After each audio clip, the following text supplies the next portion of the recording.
Harare. Reuters. President Robert Mugabe stunned Zimbabwe on Sunday by making no mention of resignation in a television address, defying his own ZANUPF party, which had sacked him hours earlier, and hundreds of thousands of protesters who had already hailed his downfall.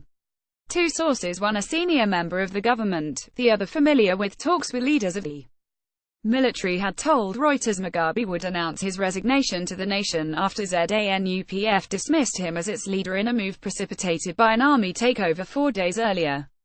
But in the speech from his State House office, sitting alongside a row of generals, Mugabe acknowledged criticisms from ZANUPF, the military and the public, but made no mention of his own position. Instead, he said the events of the week were not a challenge to my authority as head of state and government, and pledged to preside over the Congress scheduled for next month. Opposition leader Morgan Tsvangirai was dumbstruck. "I am baffled. It's not just me, it's the whole nation. He's playing a game," he told Reuters. "He is trying to manipulate everyone. He has let the whole nation down." ZANUPF had given the 93-year-old, who has led his country since independence in 1980, less than 24 hours to quit as head of state to face impeachment, an attempt to secure a peaceful end to his tenure after a de facto military coup. Chris Tsvangirai, the leader of the Liberation War veterans who have been spearheading an 18-month campaign to oust Mugabe, said plans to impeach him in Parliament, which next sits on Tuesday, would now go ahead, that there would be mass protests on Wednesday.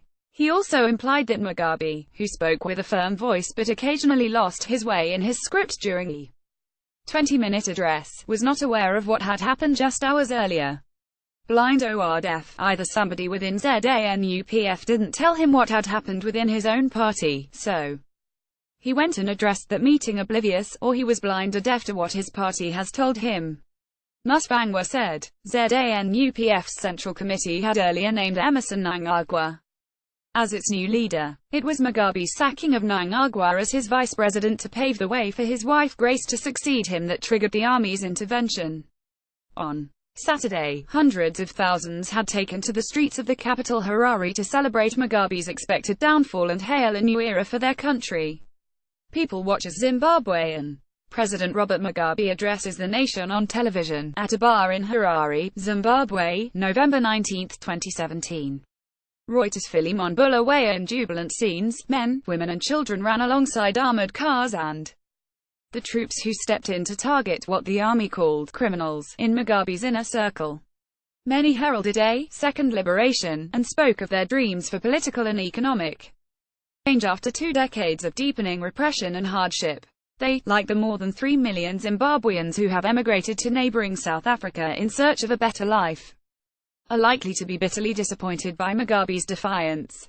Speaking from a secret location in South Africa, his nephew, Patrick Bulawayo, had told Reuters that Mugabe and his wife were ready to die for what is correct, rather than step down in order to legitimize what he described as a coup.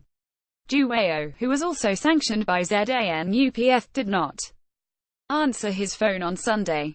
However, Mugabe's son Chatunga railed against those who had pushed out his father. "You can't fire a revolutionary leader," he wrote on this Facebook page. ZANUPF is nothing without President Mugabe. Danger ahead. The huge crowds in Harare have given a quasi-democratic veneer to the army's intervention, backing its assertion that it is merely affecting a constitutional transfer of power, rather than a plain coup, which would risk a diplomatic backlash. But some of Mugabe's opponents are uneasy about the prominent role played by the military, and fear Zimbabwe might be swapping one army-backed autocrat for another, rather than allowing the people to choose their next leader.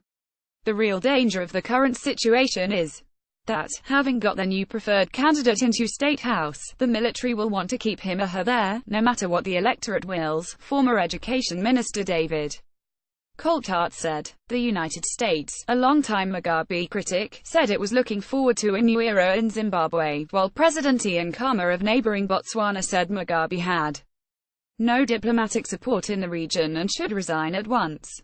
Besides changing its leadership, ZANUPF said it wanted to change the constitution to reduce the power of the president, a possible sign of a desire to move towards a more pluralistic and inclusive political system.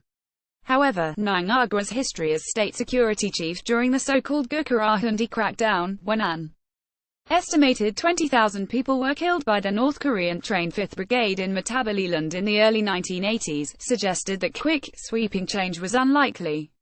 The deep state that engineered this change of leadership will remain, thwarting any real democratic reform, said Miles Tendi, a Zimbabwean academic at Oxford University.